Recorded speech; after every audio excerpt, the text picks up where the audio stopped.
Govandi police थाने के अंतर्गत झोपड़पट्टी पुनर्वासन विवाद में राजू खान पर प्राणघातक हमलावरों को पुलिस ने आज 61वें कोर्ट में किया पेश। सातों आरोपियों को मिली न्यायिक हिरासत। देखिए खबरें आज भी के लिए मुंबई ब्यूरो रिपोर्ट। जी हम बात कर रहे हैं मुंबई के गोवंडी पुलिस थाने के क्षेत्र में राजू खान पर प्राणघातक हमला के मामले में आज पुलिस ने गिरफ्तार किए गए सातों आरोपियों को 61वें कोर्ट में पेश किया।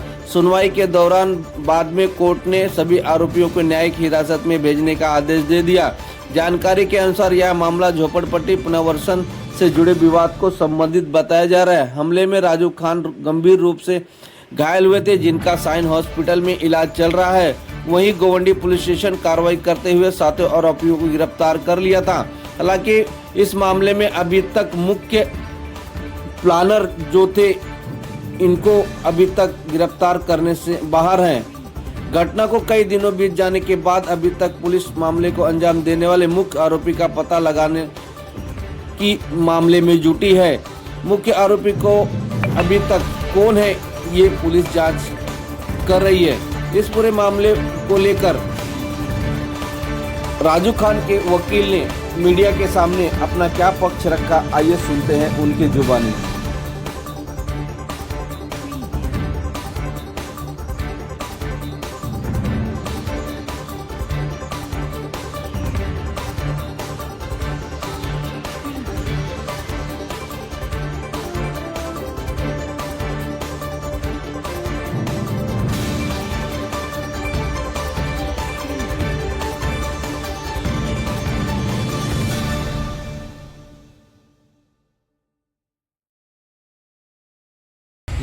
स्टार्ट।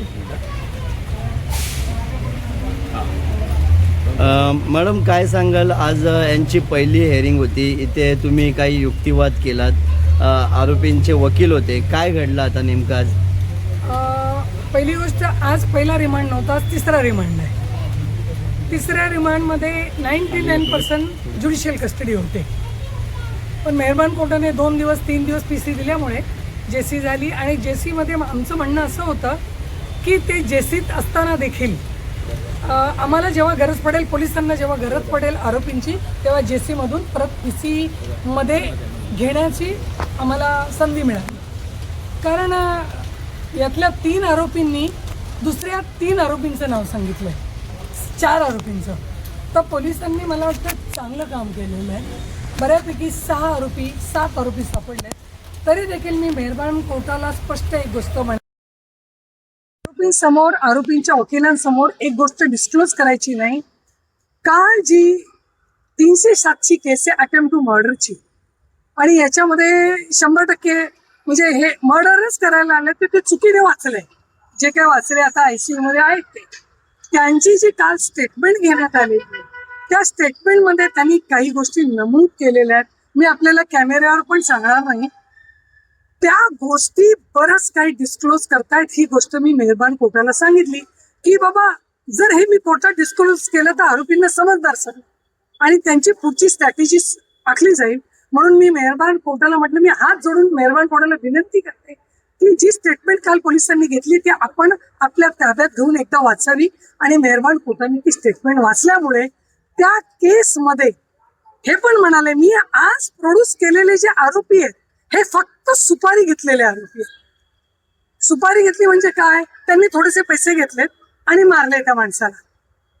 मेन हे करायला कोणी सांगितलंय, हे का सांगितलंय? एक ऍक्टिव्हिस्ट व्यक्तीला जर लोक त्याचा खून करण्याचा प्रयत्न करत असतील तर कधीच कोणी सोशल वर्क करणार नाही। चला मी म्हणते, त्यांनी स्वतःसाठी केलं तरी सोशल वर्क किंवा स्वतःसाठी एखादी व्यक्ती जर काम करत असेल, त्याला मर्डर करण्याचा जर कोणी प्रयत्न केला तर पुढे कोणी येणार नाही। म्हणून मिळाले हे छोटे मोहरे आहेत। मेहरबान कोर्टासमोर आज जे प्रोड्यूस केलेले 7 लोक आहेत ते छोटे मोहरे आहेत। त्याच्यातले मेन कॉन्स्पिरेटर जे आहेत ते वेगळे आहेत, ते पडद्याआड आहेत। अजून त्याला पोलिसांनी हात लावलेला नाही, पण कालच्या स्टेटमेंटमध्ये त्यांचं नाव आल्यामुळे मला असं वाटतंय की पोलीस नक्की काम करतील। आणि आतापर्यंत आजपर्यंत जे 7 दिवसांमध्ये 8 दिवसांमध्ये 7 आरोपीचा अटक झालेत, तर मला वाटतं बरं आहे। पण ह्या 7 आरोपींनी 3 आरोपींनी इतर 4 लोकांचं नाव सांगितलंय. तेच म्हटलं मला यांच्यात काही इंटरेस्ट नाही. हे यांना सुपारी कोणी दिली, कशी दिली, का दिली आणि किती पैसे दिले आणि ते पैसे कोणी दिले हे समजणं गरजेचं आहे. तर मला वाटतं आज जे पोलिसांनी ऐकले आणि स्टेटमेंट पाहिली कंप्लेनंटची, जो मृत्यूशी झुंज देत आहे त्या व्यक्तीला, राजू खान या व्यक्तीला कुठल्याही मोमेंटला काही होऊ शकतं. तो माणूस जीवाच्या आकांताने, म्हणजे त्याला खाता येणार, पिता येणार, त्याच्या छातीत वार, त्याच्या पोटात वार. आणि हे पण म्हटलं मी कोर्टाला की ढोंग करण्याचा जी व्यक्ती सचिन नावाची व्यक्ती आहे त्याचं ढोंग लक्षात येईल म्हटलं साहेब.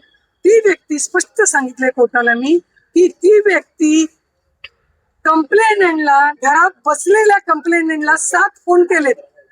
7 फोन करून ती व्यक्ती त्यांना बोलावते खाली. तो म्हणतो मी येत नाही, तरी तो त्याला बोलावतोय. तो खाली येण्यापूर्वी हॉटेलमध्ये सगळे आरोपी बसलेले आहेत. जो त्यांना बोलावतोय तो कोल्ड्रिंक घेतोय आणि त्यांना दारू पाजतोय. दारूची जेव्हा नशा चढली, जेव्हा ती व्यक्ती बाहेर आली, ती ढोंग करण्याच्या उद्देशाने, हे ढोंग आहे, ही पूर्ण ठरलेली चाल होती की तुला मी मारल्यासारखं करेल, तू रडल्यासारखं कर.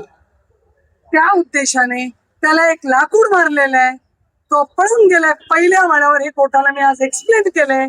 पहिल्या माळ्यावर तो पळून गेलाय आणि नंतर याच्यावर वार केल्यानंतर तो जीवाच्या आकांताने दरवाजावर मारतोय. रक्ताच्या थापा त्याच्या येत आहेत आणि तो सांगतोय मला वाचवा, मला वाचवा.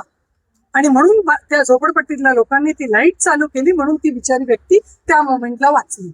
आणि तो ओरडतोय वरून, राजू खान हा ओरडतोय लागल्यानंतर की बाबा मला वाचव, मला हॉस्पिटलला घेऊन चल. तर हा म्हणतो मी नाही, ह्याचे वडील खाली येत आहेत.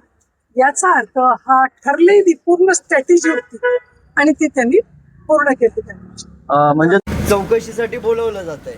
मग तुम्हाला काही माहिती मिळाली का, संशय किंवा त्यांच्याकडून काहीतरी माहिती मिळते अशातलं काही? नाही, मला बिलकुल काहीच माहीत नाही आहे. हा मॅटर माझ्याकडे येऊन 3 दिवस झाले. काल सोमवार होता, एक रिमांड येणार होतं की नाही मला माहीत नाही. मंगळवारच्या रिमांडबद्दल मला कळलं. मी खाली कोर्टात प्रॅक्टिस करत नाही इथे, तरी मी त्यांना म्हटलं 23 तारखेला आल्यानंतर बऱ्याच गोष्टी डिस्क्लोज होतील कोर्टातून, रिपोर्टवरून, डॉक्युमेंट्सवरून. आणि तसं मला असं वाटतं आता त्यांच्या जर त्या, माझं पण म्हणणं असंच असेल, त्या एरियातले जर MLA असतील आणि तक्रारदार जर इतका अशा प्रकारचा वाईल्ड ॲलिगेशन येते, ह्याला ॲलिगेशन नाही म्हणत, जे आरोप आहेत, जे त्यांचं म्हणणं आहे आणि ते वाचल्यानंतर कळतंय, लीक लागते, तर अशा परिस्थितीमध्ये तपास होणं, डीप इन्व्हेस्टिगेशन होणं गरजेचं आहे. एक व्यक्ती जबरदस्ती कोणाला तरी बोलून मारून घेते, कोणाकडून तरी स्वतःचा जीव वाचवते आणि इतर कोण त्याला सांगतायत. हे कधी येईल, कधी डिस्क्लोज होईल, जेव्हा पोलीस त्यांना इंट्रोगेट करतील.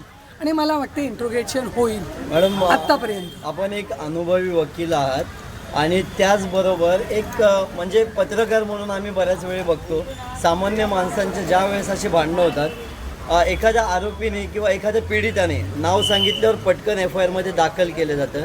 यांच्या केसमध्ये संबंधित आमदारांचं, त्यांच्या नातेवाईकांचं वारंवार जीवाच्या आकांताने नाव घेतात. अजूनपर्यंत नाव किंवा चौकशी होत नाही आहे, CDR चेक होत नाही आहे. काय वाटतं तुम्हाला? नाही, मला वाटतं त्याच्या नातेवाईकांचं नाव नाही घेतलं, पण त्यांचं MLA जे आहेत तुकाराम काते यांचं नाव लिहिलेलं आहे तक्रारदाराने. मला वाटतं लिहिलेलं आहे. त्यांना लिहावं. आता कंप्लेंटंट मरणाच्या दारात आहे, ते सांगतात, ते खरं सांगतात. उद्या काय झालं तर काय, तीच स्टेटमेंट आहे ना. त्यांनी सांगितलं ते घेतलं. त्यांच्या नातेवाईकांचं का नाही घेतलं, आता मला वाटतं तपासात निष्पन्न होईल ते की त्याच्यात काय झाले काय. आता नाव तर घेतलंय आणि लिंक जर पोलिसांनी, मला वाटतं म्हणजे ते हुशार, ते IPS अधिकारी आहेत बघा. झोन 6 समीर शेख साहेब IPS ऑफिसर आहे, ते प्रचंड हुशार आहेत.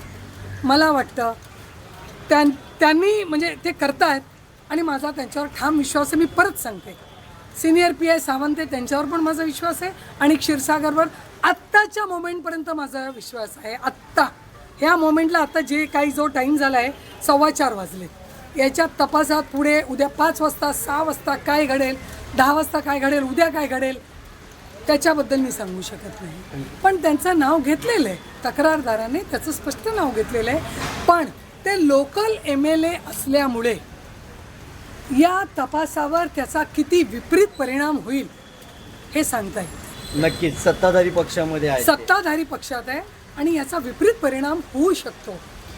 पण सगळे CDR त्यावर लोकेशनची मला वाटत नाही आवश्यकता, पण जे CDR जर पाहिला तुम्ही, CDRमध्ये कोण कोणाशी कधी बोलले, जसं तक्रारदार मला सांगतायत की 25 मेला आरोपीचा बरोबरचा एकदम जवळचा माणूस, तो तुकाराम कातेचा सक्का मेहुणा, हा एका दुकानातून मोबाईल खरेदी करतोय. हे गोष्ट पोलिसांच्या निदर्शनास आणून दिल्यानंतर त्या दुकानात जाऊन कुठला मोबाईल घेतला आणि सध्या तो मोबाईल कोणाच्या ताब्यात आहे. मला खात्री आहे गोवंडी पोलीस तपास करतील, DCP साहेब याचा तपास करतील आणि 100 आणि 1% जे कोणी याच्यात दोषी असतील त्यांच्यावर कायदेशीर कारवाई होईल. Thank you so much. धन्यवाद. थँक्यू.